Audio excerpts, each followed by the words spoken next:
அஸ்ஸலாமு அலைக்கும். Welcome to FM சமையல். ஹலோ ஃப்ரெண்ட்ஸ், எல்லோரும் எப்படி இருக்கீங்க? அல்ஹம்துலில்லாஹ், நான் சூப்பராக இருக்கேன். இன்றைக்கி மீண்டும் மீண்டும் கேட்டு வாங்கி சாப்பிடுவாங்க. அது என்னென்னா, பீக்கங்காய் இறால் போட்ட ஒரு கிரேவி செய்ய போகிறேன். சூப்பராக இருக்கும். செய்முறையை பார்த்துருவோம். அதே போல் செய்து கொடுங்க. சூப்பராக இருக்கும், அற்புதமாக இருக்கும். ரெசிபியை பார்த்துருவோம்.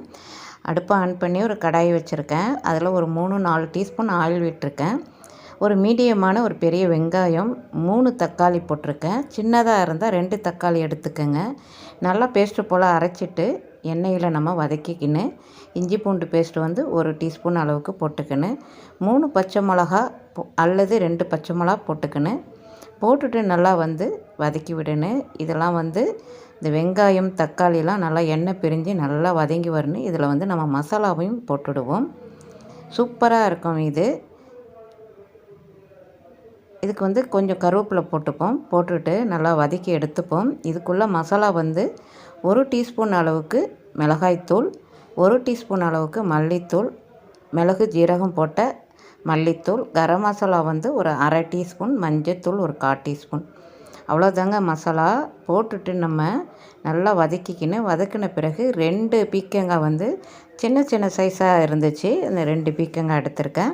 எடுத்துகிட்டு நல்லா நம்ம அந்த மிக்ஸ் பண்ணிக்கின்னு, இந்த வெங்காயம் தக்காளி பேஸ்ட்டு அப்புறம் மசாலா எல்லாம் மிக்ஸ் பண்ணி விடணும். மிக்ஸ் பண்ணிவிட்டு இறாலை நம்ம எடுத்து போட்டுக்கணும். 200 கிராம் உள்ள இறால் எடுத்து இதில் நான் மிக்ஸ் பண்ணியிருக்கேன். சூப்பராக இருக்கும். இது செய்து பாருங்கள். இது இட்லி, தோசை, சப்பாத்திக்கெல்லாம் சூப்பராக இருக்கும். சாதத்தோடு சாப்பிடும் போது அவ்வளோ அருமையாக இருக்கும். இப்போ இறாலை போட்டுட்டு நல்லா மிக்ஸ் பண்ணி விடுவோம். இதுக்கு தண்ணிலாம் சேர்க்க வேணாம். பீக்கங்காய் உள்ள தண்ணியே போதுமானது. பீக்கங்காய், அந்த வெங்காயம் தக்காளி பேஸ்ட்லாம் இருக்குல்ல, அந்த தண்ணியும் போதுமானது. தண்ணிலாம் சேர்க்க வேண்டாம்.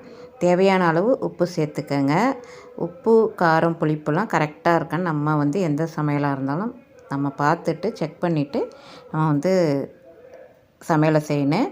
அடுத்தது இதுக்கு தேங்காய் பேஸ்ட்டு ஒரு அரை மூடி அளவுக்கு நான் ஒரு பெருஞ்சீரகம் போட்டு நல்லா நைஸாக அரைச்சி பட்டு போல் அரைச்சிக்கினேன். அரைச்சிட்டு அந்த விழுதை நல்லா ஒரு 3/4 பதம் வந்தோடனே தேங்காய் பேஸ்ட்டை நல்லா கலந்து விட்டுட்டு ஒரு மூடி போட்டு மூடின்னு. அவ்வளோதாங்க. குயிக்காகவும் இது ரெடி ஆகிடும். பீக்கங்காவும் இறாலும் சூப்பராக சீக்கிரம் ரெடி ஆகிடும். அருமையான ரெசிபி, சூப்பராக இருக்கும். ரச சாதத்தோடு இந்த பீக்கங்காய் இறால் கிரேவியை தொட்டு சாப்பிடும் போது அவ்வளோ அற்புதமாக இருக்கும். அனைவரும் லைக் பண்ணிவிடுங்க. எனக்கு சப்ஸ்கிரைப் பண்ணாதவங்க சப்ஸ்கிரைப் பண்ணிவிடுங்க. அவ்வளோதாங்க. அடுப்பை ஆஃப் பண்ண வேண்டியது தான். சூப்பரான இறால் பீக்கங்காய் போட்ட கிரேவி சூப்பராக ரெடி ஆகிடுச்சு. அடுத்த சூப்பரான வீடியோவில் சந்திப்போம். தேங்க்யூ ஃபார் வாட்சிங்.